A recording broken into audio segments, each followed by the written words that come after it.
How y'all doing? I'm Paul Ryan, your host of the Across the Cowboys podcast. If you're new to the show, thank you for joining us. And to our regular listeners, welcome back. Tonight's show will look a little different without Mike in the guest chair tonight, but the show must go on. Thankfully, the conductor of the Jake Ferguson hype train, Mr. Brenden Fergy Smith, is here with me tonight. Brenden, how are you? I'm doing great. This will help distract me from hopefully the Rangers winning tonight against the. I forgot who we're playing, honestly. White Sox. Yeah. Oh, I was right then. I just didn't want to think Tigers for some reason. I was in some crappy team, but whatever. If we lose, I'm gonna be sad. Well, Brenden, sir, before we get into a Rangers rant, where can we find you on X? You can find me at Brenden_Smith26. I am Paul Ryan. You can find me on X at Paul_Ryan15. We are just days away from the start of training camp. Last week, we brought back our series Cowboys Beef, and Dre Driven was our guest. You can find him on X at Dre Driven83. And here we are with episode 2, and I'm very excited for tonight's guest, writer for the Cowboys Wire, Disney aficionado, and the greatest co-host in the world, who was supposed to turn off his cam. Mr. Mike the Pig Crum is here with us tonight as the guest. Mike, how are you? I'm here, but if I try to turn off the cam right now, dude, I'm going to go through what I've done today, and then you're going to be like, yeah, just leave the cam on, dude. You'll never get back on. Yeah, well, Mike, man, I know you've had a long day. Talk to us about it, man.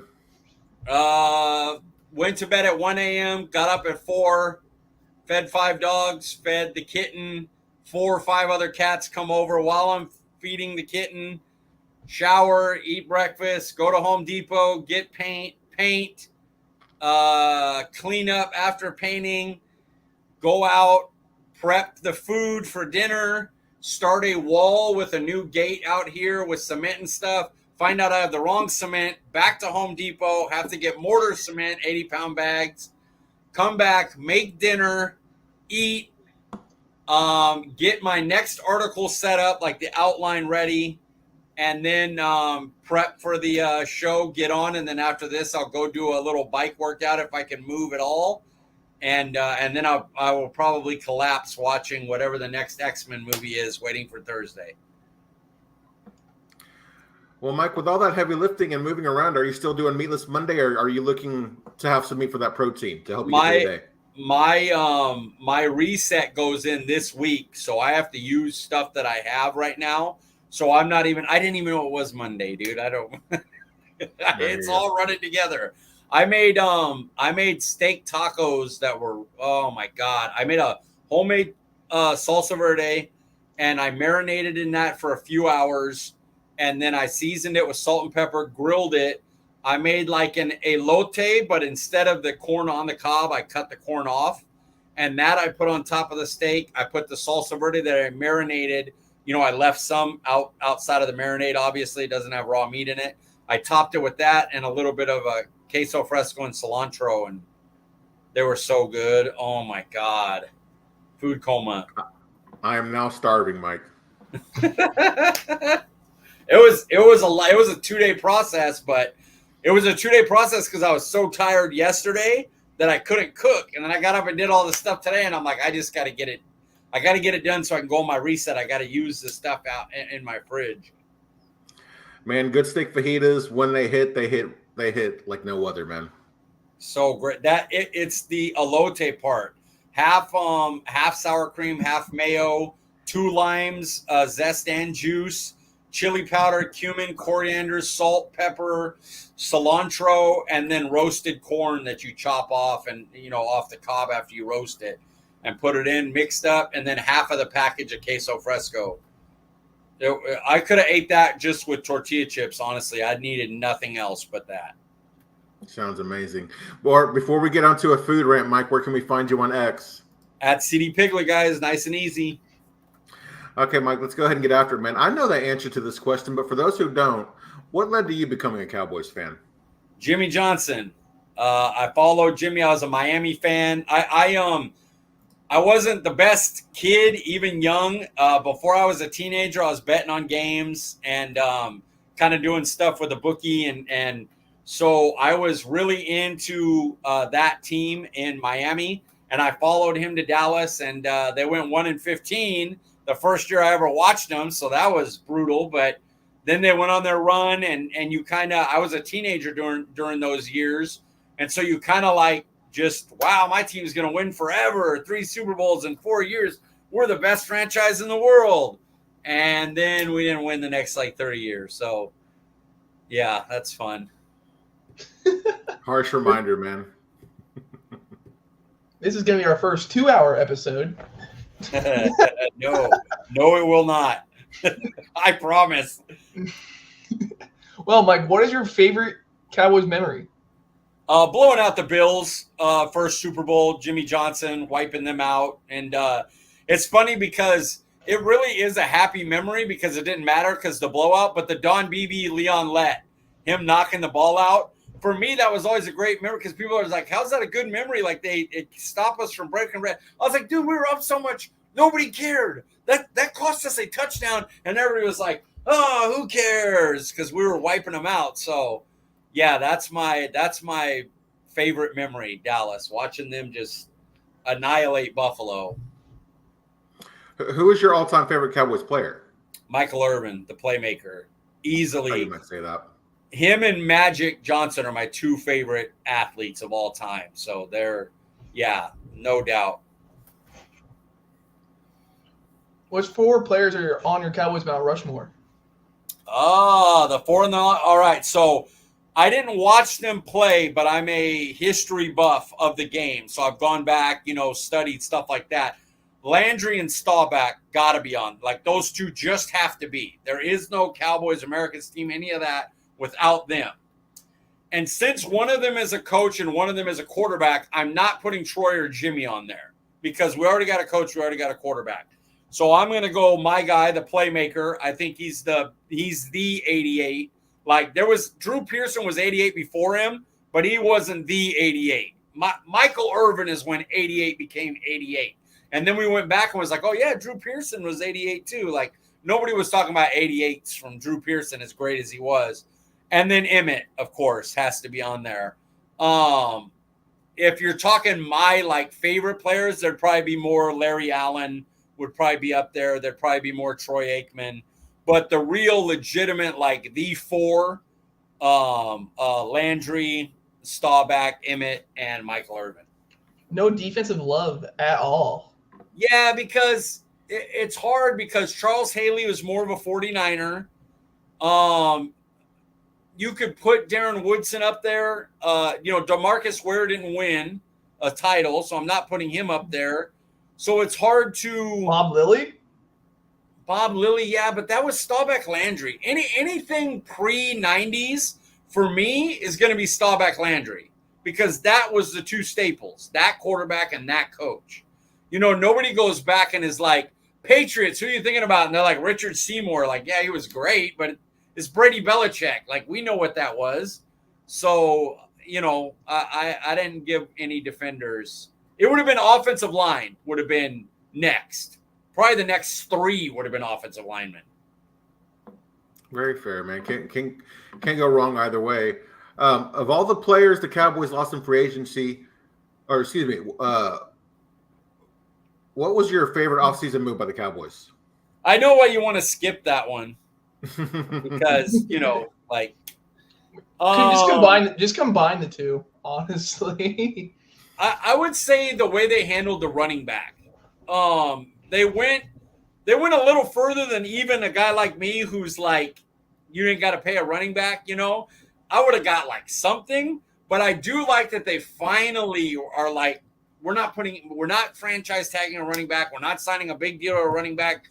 We're going to fix the offensive line. And then hopefully the play calling is better because that's the next thing. And then the third thing is your back. That's the luxury. That's when you break big runs and have, like super duper running game. But your first thing's O-line and play calling. How creative can you be with the run? So it was nice to not have a $15 million back declining and you got to shit on a player that you really love because he gave his body to you. You got to be like, we're giving this guy $15 million. He can't run for 4 yards. Like he's not that dude. You got to crap on him, and that sucks.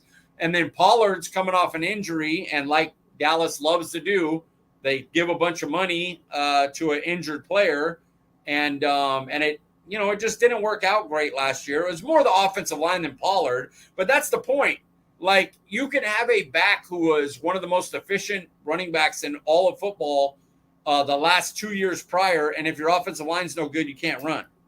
So, I just love the way they handled the running back room. It's such a better thought process. Like, the analytics got to him was like, stop paying people. It's not about your running back.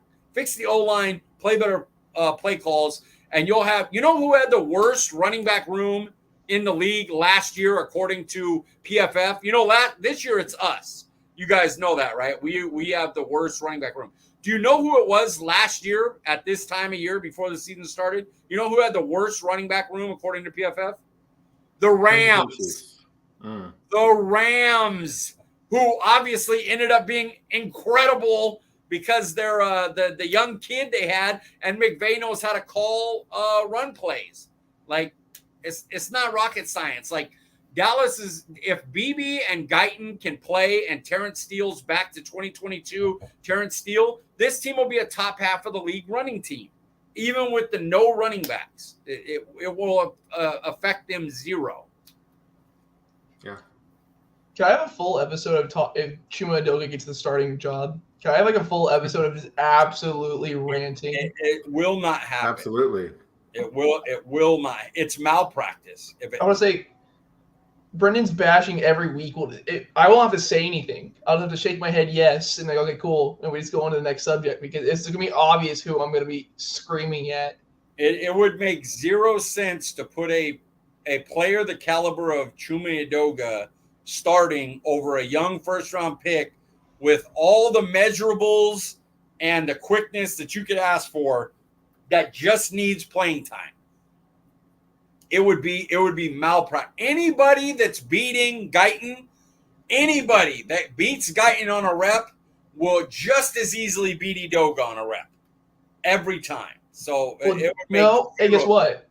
Edoga can get beat if he doesn't try to block him. You gotta think about that. That pass block win rate is gonna be insane because he's just gonna help double team for Tyler Smith the entire time. All right, let's get back to the question. Terrible. Of all the players the Cowboys lost in free agency, who will be the hardest to replace? Oh, I had an answer for that, didn't I? I'm going to look right now. Oh, Gilmore. Stephon Gilmore. The reason is basically the one is, again, Trayvon Diggs off an injury, so we don't know how he's going to be the first 8 weeks or so. And the second is he just had really good leadership. I felt like he was the cooks on that side. And our defense is really young. Like, take DeMarcus Lawrence away. Kendrick's only 1 year. Who's your guy there? Like, your veteran guy, So yeah, and even if you go Kendrick's tank, Gilmore is your secondary guy, so I think Gilmore's leadership, even if he can't play really anymore, and he ended up, not really being a impact player on defense, he can impact with how he speaks and how he talks and how he helps the team prepare. I like that answer, man. What is your biggest concern heading into the 2024 season? That is a good question. My biggest worry is how the hell do we two players that have shown a tendency to be very, very good to elite players, depending on which one you're talking about, would always wear down at the end of the year at a time when we had Dorrance and Dante Fowler and Sam Williams and Neville Gallimore and a million other Hankins and others. How the hell do you keep Osa and Parsons from not being dead by the end of the year for the final stretch and into the playoffs? Like, who's Osa Odighizuwa's backup? Does anybody know who his backup is? Like, it's him and then defensive ends that are going to rotate into play 3 technique. Like, they don't have a backup 3 tech. They don't have one. And then on the other end of Parsons. They did bring in Marshawn, but you got Sam Williams. Hopefully, matures under Zimmer and gets in there. I think Marshawn is more Tank's backup, but like that rotation of guys is gone. And if you're gonna have Micah out there even more than he has been, that's worrisome. And he's the least of the. Osa is much worse. Osa's smaller. He plays in a position that gets beat up. It terrifies me that by week 12 he's going to be done, and you don't know what you have anywhere else at D tackle. You have no idea. So, yeah, that is definitely my biggest concern. Defensive line depth. How do you keep your good players playing great all season long? Well, as of right now, is this Cowboys team better or worse than last year's? Okay, so they're worse at running back and DT. That's clearly. And then they're probably, to start the year, losing Tyron Smith. No matter how good Guyton is, he's probably not going to be Tyron early. So I'd say O-line's probably worse. Defensive end, we got to see what the rookie can do and what Sam Williams can do, but they're definitely worse depth-wise. Dorrance Armstrong is an underrated player. Like, he got you the sacks he did for a reason. Even if they're cleanup, somebody's got to get them. And I'd say linebacker, depending on how Overshown comes back from injury, that one, no, linebacker, you're better. Cornerback, that's the one. No Gilmore. So what's Trayvon Diggs? We don't know. Beyond Deron Bland and Jordan Lewis, we kind of don't know. So we're worse at running back, DT, probably O-line, DN, and corner. And we're better at wide receiver, in my opinion, because Gallup leaving opens up targets for people that were getting open better than him. Another year for Cooks under the system, another year for Tolbert. So I would put us better at wide receiver. I think we're better at tight end just because Fergie going in, we know what it is. We know what this is. Fergie's Fergie now. There's no Luke Schoonmaker, second-round pick bullshit or any of that. And then I'd say linebacker with Kendricks, actually a knock-on-wood healthy player that you can count on to play. Overshown coming back. You added Leafau to the room. And safety, you're basically even. You're bringing back the same guys. So I would say they're worse currently, but it's going to depend on players like Sam Williams, Mozzie Smith, Nealon, the guys that they got, Guyton, Beebe. The last 2 years draft picks, how did they develop and play? And that'll tell you if they actually are better or worse. But on paper, I mean, there's no way you can't say they're worse right now. That's very fair. Do you like that McCarthy and Prescott are both on prove-it deals? No, I don't. It makes no sense to me to have your quarterback on a prove-it deal. The guy was second in MVP vote, made an all-pro team. Like, I get it. He needs to play better in the playoffs, absolutely. But I had somebody on Twitter I read today. Nick was talking to me. He's like, Jordan Love got played, and he's a Cowboys fan. And he's like, oh, good. That guy goes in and wins playoff games. He's young, up and coming. You got to pay that guy. You definitely. And I'm like, he's won one playoff game ever. He's what are we talking about? Like, that can't be the barometer. Dak Prescott's won 2 playoff games. Like, he's won 12 games 3 years in a row. He's been an all-pro now. He was second in MVP. Like, if we're talking about Trevor Lawrence and Herbert and Love getting paid, like, no, just pay your quarterback. McCarthy's fine. McCarthy can go on 1 year. He didn't earn an extension off last year's playoff game, but that's what McCarthy was brought in for. McCarthy was brought in not to make the playoffs. Garrett did that. It was to pass beyond that. So that should be his grading line. That's not Dak's grading line. Dak. We remember before Romo, the crap, or when Romo would get hurt and we were just 4-12. Like, Dak's a good quarterback, man. Just pay him. And the thing is, people that don't want to pay the money because when they have extra money, they don't spend it anyway. If Dak goes at the end of the year, we have a $40 million cap hit the next year from Dak. Do you think they're going to spend any money on anything? No, they're going to use that as an excuse not to spend money. So the rookie quarterback thing, that don't apply for Dallas. They don't spend money anyway. Yeah, speaking of spending money, if you can only pick one of Dak, Mike, or CD to get re-signed, who would you pick? I want to see. Oh, okay. So not who's signed first, but you can only sign one and the other two are gone. Damn. Okay. That's rough. Edge is the Dak's the quarterback, so he's an easy one to say yes. But at his age, I'm okay pausing on that and saying, okay, hold on, let me think. CeeDee Lamb would be my choice, but wide receivers so like that you can get so many good wide receivers that makes that questioned. And then Micah is the young one, and he's at probably the position that is other than QB that is like tough to get. You want your edge rushers like that, but he's also lighter. And as his athleticism goes, I don't know if that'll impact his overall play. So I'd probably just go Lamb. Because even though wide receivers come out a lot, there's not a lot of – Lamb is in that tier one with Tyreek Hill, Jamar Chase, Justin Jefferson, and him.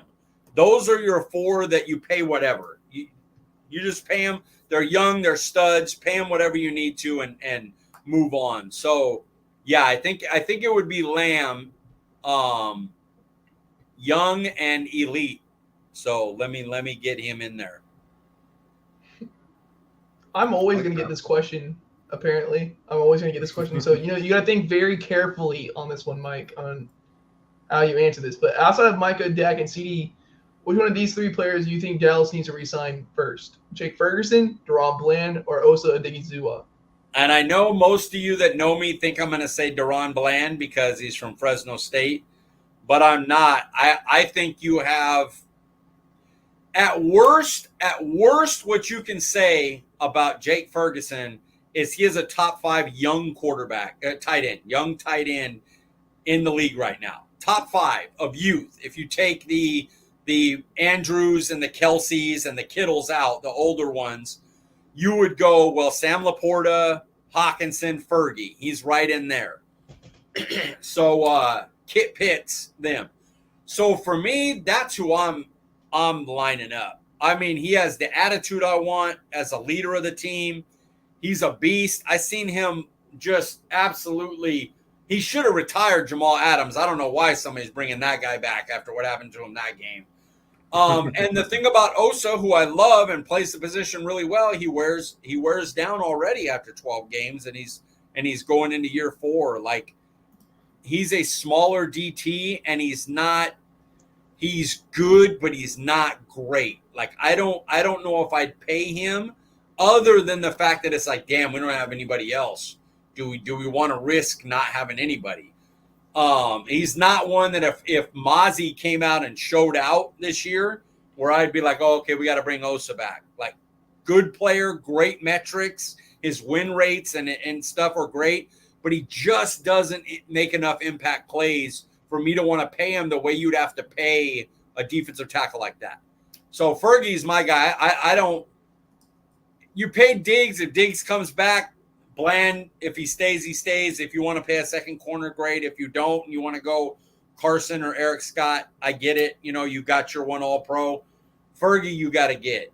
He's a stud. Yeah, I'm not sure how many too many people would argue with that. I think I'd probably go with DaRon Bland, but not mad at re-signing Ferguson either. Which player not named Micah Parsons are you most excited to see in Mike Zimmer's defense? Say that one more time. Which player are you most excited to see play in Mike Zimmer's defense not named Micah Parsons? It wouldn't even be Micah Parsons anyway. And I got to go Overshown because that's my guy. You know, there's a lot of homers that when Cowboys draft a guy, no matter what they said about him before, they're like, this guy could do everything and be the best player. Like kill Guyton for forever. He's the 7th rated tackle. And then Cowboys drafted, it's like, well, now he's fast and long, and the way Manyweather has him now, this kid could be special. Before the draft ever happened, I put on a thing. I had DeMarvion Overshown as a 3rd round project that I put in the thing could be the best defensive player in the entire draft if he gets the right coaching and the right development. And then we drafted him. So, yeah, I want that for multiple reasons, selfish reasons. I want to watch him because I want him to be a stud because then not only did my team get him, but I was right about him, and we see where he goes from there. He's going to get his own jersey, and he's just going to be wearing that the entire time if Overshown like pops off this year. Overshown. I need to get Bland first, though, because Fresno State. I got to get Bland's jersey. Are you sure it's in the shop? Because I know Fergie's just came in like right after the playoff game. I am not buying anything this year. Why would I pay for anything that Dallas hasn't paid for anybody? That's fair. That's fair. I'm not gonna tell them to like if they would have went out and got friggin' Glover Stewart and like a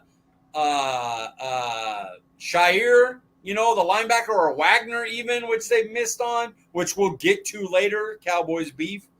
Then maybe I put some money in. But if they're not putting money in, fuck them. I'm not buying their jerseys and shit. I feel attacked. I just wanted a little bit of happiness after, being at one of the worst games I've ever watched in my entire life. No, you get no happiness. Yeah. Should have known what was going to happen if I was a guest. That's fair. That's fair. Which one of the Cowboys players is your make or break player? Okay, so I did one defense, one offense, Golston and Tolbert. Golston. I kind of feel bad for Golston because they kind of Crawforded him, go back, go forth, go back, go forth. But we got to see what's up with you because we got Osa in a contract year. Fihoko we know nothing about. Everybody else on the defensive line is 7th round picks and undrafted free agents. So you got to make it or break it. And Tolbert, like, if now ain't the time, dude, like you should be battling for wide receiver 2 right now. You were a 3rd round pick that a lot of us, Bobby Belt, me and stuff, were like, draft him over Sam Williams. We like Sam Williams. I wasn't a shot on Sam Williams. That's just how much we like Tolbert. That at that pick, I would have been good getting Tolbert. And, man, how bad. That would have been another 2nd round woof if they would have went that way. Yeah, interesting one. I'd like to see. I'm excited to see what Golston can do, but I don't know, to consider him a make or break player. I find that interesting.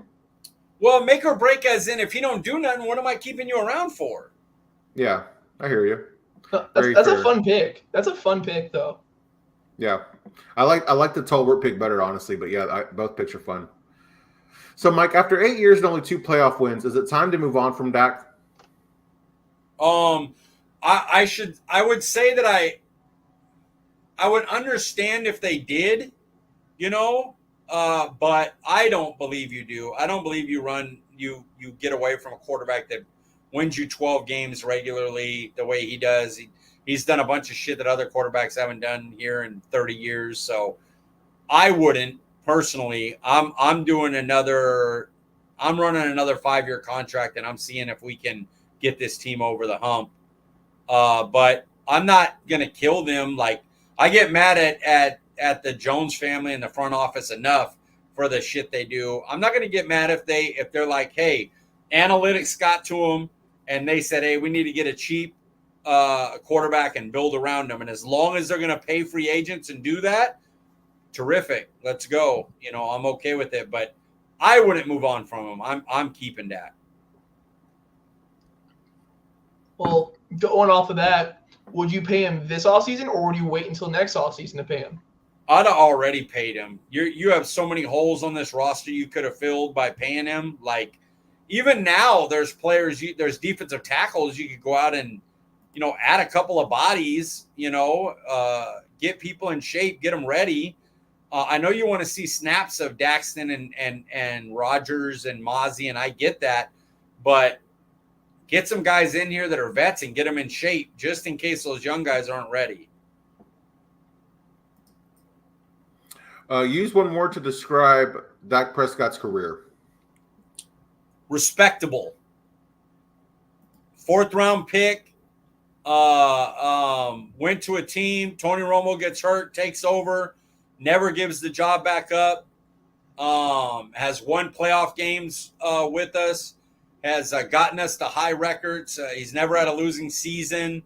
And he's never been talented like Josh Allen. He has to play the position better than Matthew Stafford, Josh Allen, Patrick Mahomes, because he doesn't have their arm. He doesn't have Allen's legs. He doesn't have the gifts that a lot of those quarterbacks have. So for him to be an all-pro, it's just him processing better, getting the ball out quicker, seeing the blitz, reacting to the blitz, doing things better. And yeah, the reason it's not elite or great or Hall of Fame is because he needs to do that in the playoffs.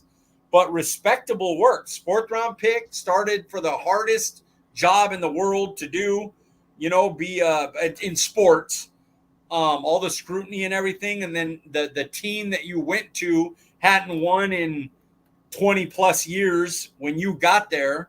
And so now all that's dumped on you. And all you do is go out and have winning seasons and get your team to the playoffs. And then now you just need to add the playoff success. Much different from when it went last week with that answer. Yeah. We couldn't think of one. And finally I looked up what my thought process was. I put the words in my Google bar, and then I put a word similar to this. And respectable came up, and I was like, I like it. That's what our preface is for last week. When I said mid, it was because that's what Dre was going towards, like when he was looking for a word. Yeah. I don't think Dak's career has been mid. I have not. I've defended that man plenty of times on Twitter and everything. So I just had to preface that out there. But fill in the blank, Mike. If blank is a breakout year, the Cowboys will be Super Bowl contenders. I'll give you each. Give me what you think I'm going to say. What would be your guess at what I'm going to say? Go ahead, Brenden, you first. Mozzie.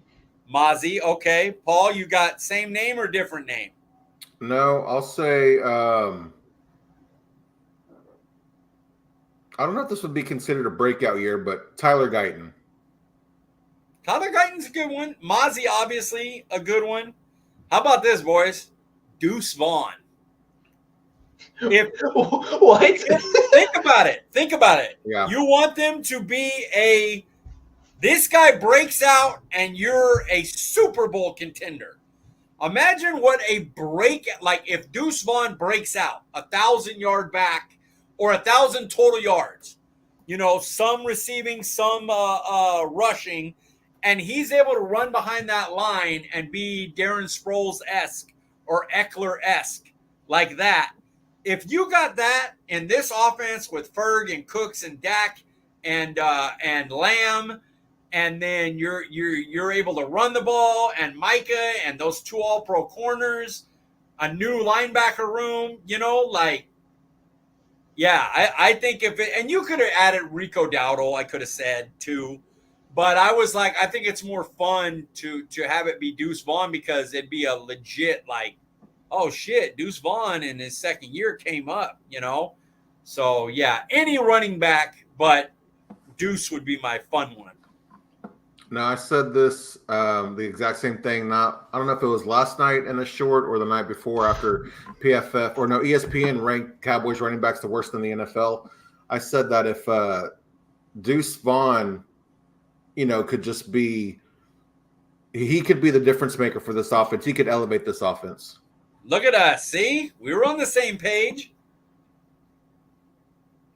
Brenden, what are your thoughts on that? Answer. I just don't see them using him at all. If what we saw from the preseason, their running scheme is still going to be running up the middle and that's But gonna be what would they it do. mean? Think of what it would mean if he broke out. The only way he's breaking out is if they're calling really good plays for him and the line is being really good blocking for him. So I just that don't is trust the coaching staff. my point of saying his name is like, well, if that dude's able to break out with what we know in the running game limitations, the only way he breaks out is if they call better run plays and it's blocked way, way better. And so that was kind of my thought process of, well, if that happens, now we're cooking with fish grease, as Aisha Morrison would say. No, that's a really fun choice, and if it does happen, I'll be ecstatic. I don't see the coaching staff thinking anything will work for them. It's not. But that would be insane. This podcast would be pretty fun on some episodes. That's how it works. If Deuce Vaughn were to break out, that would say not just a lot about Deuce Vaughn and the coaching staff, but just about what this team did this season. I would ask for. I would be like, if you could tell me one guy that I could set, like, you can't go like 2,000 yards or nothing, but like I could go, all right, one guy that's gonna have like Sam Williams gonna have 8 sacks and 10 tackles for a loss, or Mozzie's gonna have one of the best run stop win rates. One of my early guys would be Deuce Vaughn has over 600 yards rushing and over 400 yards receiving, and I would be like, oh, we're on fire as an offense. If our running backs combined had like 1,800 total yards and 15 touchdowns, you'd be like, man, we had a good season running the ball. Yeah, and they have enough to do it if the play calling and the line works out. Zeke's your short yardage guy.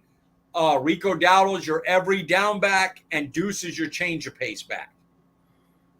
On my fantasy pod last week, my bold prediction was that Deuce Vaughn would have 30 or more receptions. All right. I like it. So let's go. I'd love to see Deuce Vaughn have a breakout year, man. All right, Mikey, squash your beef. I'm excited to hear this. Here you have 2 to 5 minutes to squash any beef you have with a Cowboys player, coach, or a content creator. Okay, well, this is going. I'm going to go the front office. I mean, yeah. I hate the way they. You know which one really irritates me? Which one really made me mad? The one that like threw it over the top is when Dan Quinn goes to the Commanders.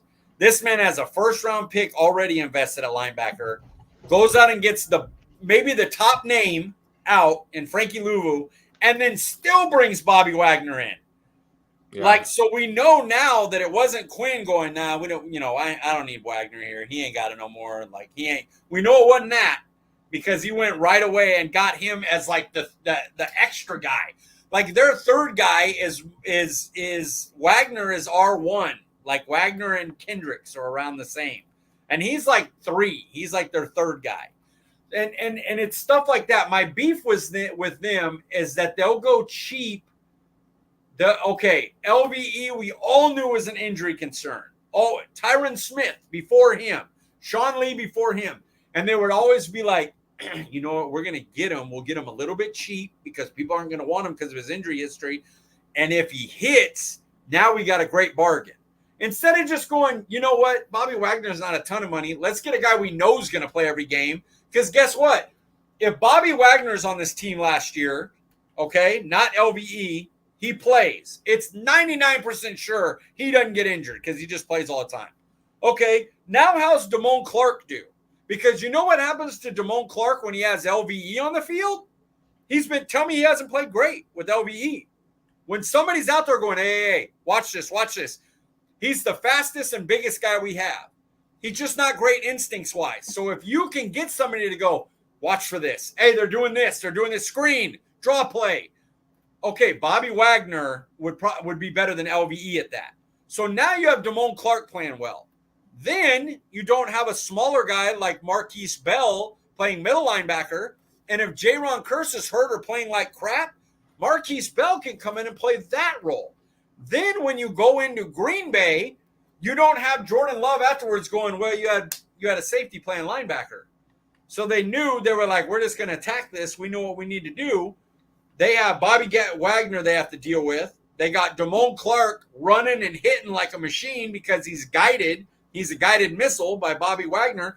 But just because they were like, well, let's try to get this bargain on LVE, and they do it all the time. They pay their hurt guys because they can get it at a discount, or we don't have to pay them top of the market coming off of the injury, minus Dak Prescott. And it just, Terrence Steele, Michael Gallup, you pay them. They could have easily let Michael Gallup walk and kept Amari Cooper. They could have. That could have been their decision. I'm not saying it's what they should have done, but they could have, and instead they paid the injured guy. Terrence Steele, injured guy. Pollard, franchise tag and injured guy. So they make decisions like that. They take dumb risks.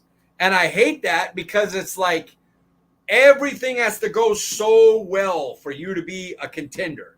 You have Dak who keeps you in it, and then the news media says, oh, look at this roster. They got 9 All-Pros, this and that. And then you run into a team in the playoffs that's really good. Now, you were better than Green Bay. That was a player's thing. I'll admit that. That was players and coaches, not really Jerry. They should have beat Green Bay. They had a team to beat Green Bay. But even if not, when you got to the Niners and the Eagles and the higher up teams, these last couple of years, you run into Noah Brown's your wide receiver too. You run into Marquise Bell's your middle linebacker. You run into that. And it just, that's my beef.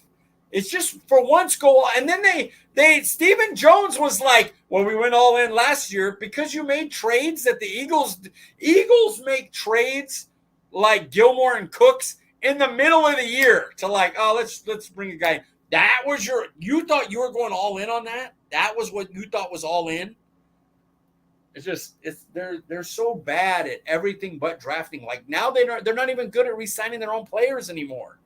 Like, what are you doing if you're not signing free agents, which they don't? We know they don't.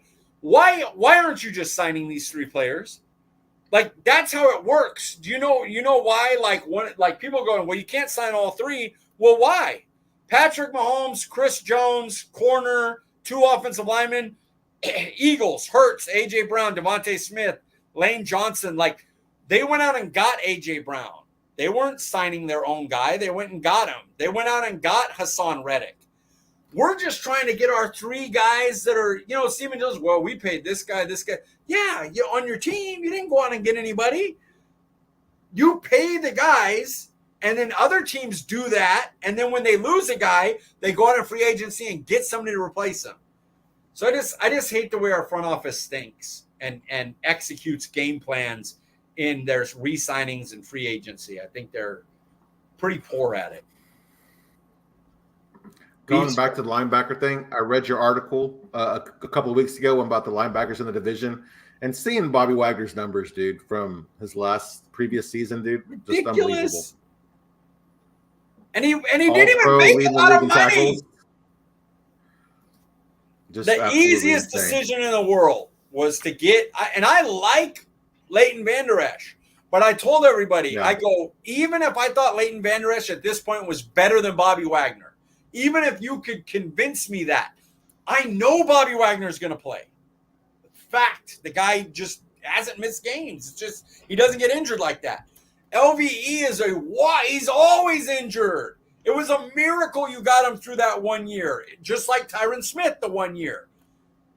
That stuff you can't always bet on that to go through. Well, this year right now, they're going, well, we hope a rookie left tackle. We hope one of these wide receivers step up. We hope our defensive tackles, and not just Mozzie. I'm not saying, we hope Mozzie, because if Mozzie and Osa are elite, who's coming in for them? Even if they're the 2 of the best in their position, period, and you got 4 guys that are monsters, okay, who's rotating in? We have no idea. Linebacker, injured guy. Trayvon Diggs, he going to be better? If he's not, who's playing? Deron Bland, Jordan Lewis, and Kalen Carson? Eric Scott Jr.? Like, there's just too many where you're sitting there going, well, hopefully, if things work out, hopefully we'll be able to contend with Niners who have, a 4th lineman, a 4th DT that's better than our starter. Like, it's frustrating how they build the team, especially now that they're not re-signing their big names, like getting that done right away. Absolutely. All right, Mike, here we are with Would You Rather. And this, I'm really interested to see how you answer this one. This is not football or Cowboys related at all. Would you rather have Cheeto dust fingers for a month or sweat mayonnaise for a week? Cheeto dust fingers. Even with as much as you have to work on your laptop and I just play don't your work that game week. and like. I just don't work that week. Like hey guys, making I'm your gonna be bed off. and going to the I'm gonna be off the bathroom and podcast. I got touching Cheeto dust food. fingers. Everything you do has Cheeto dust. Like everything you touch has a Cheeto dust mark on it. Sweat and mayonnaise though. Dude, today painting, bro, painting today. Okay. So I showered before I went to Home Depot. I showered, got good, sprayed some Chanel, everything. I was or whatever this is. Yeah, blue Chanel. So I sprayed that, looking good, smelling good. 90 minutes into painting, I'm like, what the fuck is that? I know I'm sweating, but God, no, it was horrible. Like I was smelling horrible. Like, no, I do not like sweating stuff. No, and mayonnaise all thick and no. I don't want that. I don't like. I get to where I sweat to where I have to like peel the shirt off. It's 111 degrees here. It's 106 right now at 8 p.m. It's gross. That's nasty. That's terrible. That's terrible. Cheeto dust fingers. All right, Mike. Share your 3 favorite Cowboy social media accounts, websites, and their content creators. Okay, so let's start with No C, but not for what you think. He just started doing wrestling. I'm a wrestling guy. I'm going to get off this and watch Monday Night Raw.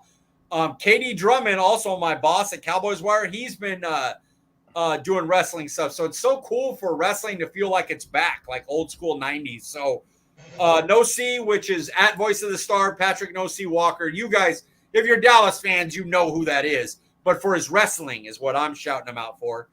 I also want to shout out Foots the King. I did it online today, and I did it on his comments page. It's a dead time right now. There's no training camp and everything. And so when I'm working out, I'm listening to shows. I'm trying to get content. This guy's had shows with Vach, Broadus, Aisha Morrison, Kavanaugh. Like, he's just killing it right now. So I want to make sure to shout him out.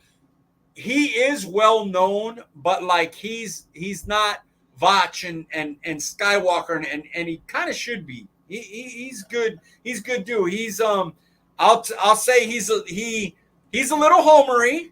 He'll go a little homery with Dallas. But what's wrong with that? If he's a fan and wants to go homery with it, I'm for it. Just keep putting out that great content. He probably never sees this, but he's killing the game right now. So congrats to him. And then I want to put Wedge Buster 88. I don't always agree with everything he says Dallas-wise. He's on a trade Micah kick right now. I don't know if I do that. But he has some of the, like, me and him go back and forth because we're older and we have, like, older person's thoughts when it comes to dating. And, like, we get along well with the way our brains work when it comes to dating and sex and stuff like that. I like a little bit more soft body. He's a little bit more bodybuilder types because that's what he is, and I'm a chunky butt. So, but when you like, I'll see something that's just totally inappropriate and instantly tag Wedge in it, like, okay, Wedge, what's your thoughts? And just wait for him to respond. And he's probably my favorite person to go back and forth with. And we almost never talk Dallas, ever. So follow him. He's a good Dallas guy. He'll keep it real with you now, but he's also super fun. But if you're like super woke though, like avoid. And if you are super woke, don't follow him now trying to like catch us and shit like that. Like, it's better just to skip over us. If that ain't your thing, no problem. No problem with that. But we're kind of offensive, so just avoid. All right, Mike, give us a bold call, Cowboys edition. Bold call. Okay, so under Dak and Mike McCarthy, they have not had sustained success in the postseason, but they have won 3 years, 12 wins. No other Dallas team's done that. They won a playoff game on the road, first time in 30 years. So my bold prediction is if it's the last thing they do as Cowboys, they're going to break the streak of division titles not winning back-to-back. Dallas will win the division this year. It'll be the first team in 20-something years, whatever, to win the division back-to-back. And Dak will be able to add that to his accolades while everybody tells him he sucks. He'll be the team that won the division back-to-back, the team that won 12 games 3 straight years. He'll be the quarterback that won a playoff game for the first time in 30 years, and half the fan base will hope we don't sign him. I like that one. All right, Mike, where can we, what kind of content are you creating right now, and where can we find it, sir? Cowboys Wire will have an article coming up ranking the DB units in the NFC East. I have done every position group. If you want to go back, just go to Cowboys Wire, click on my name, and you'll see from quarterback, running back, wide receiver, offensive line, tight end, defensive line, linebackers, and secondary should be coming out. I'm also going to do another article that's based on guys who should have good opportunities to have breakout years and my reasoning behind why I believe that is. And I just started to outline that now. So give me some time this week, and then Katie's got to edit it and everything. This podcast, I will be back on as the co-host, hopefully next week. And that's basically it. CD Piglet on Twitter and Instagram. Instagram's all Disney shit, so don't go on there for Dallas. But if you want food or Disneyland stuff, you can catch that on at CD Piglet on Instagram. Yes, sir, Mike. We appreciate you taking the time, man. It was fun having you on the other side. Best guest ever was Mitch Crum, but I was up there. I was close. Brenden, where can we find you on X, sir? You can find me at Brenden_Smith26. Guys, I'm Paul Ryan. You can find me on X at Paul_Ryan15. We appreciate you joining us, and we will see you guys next week. Man, what a great guest you guys had. Good job today.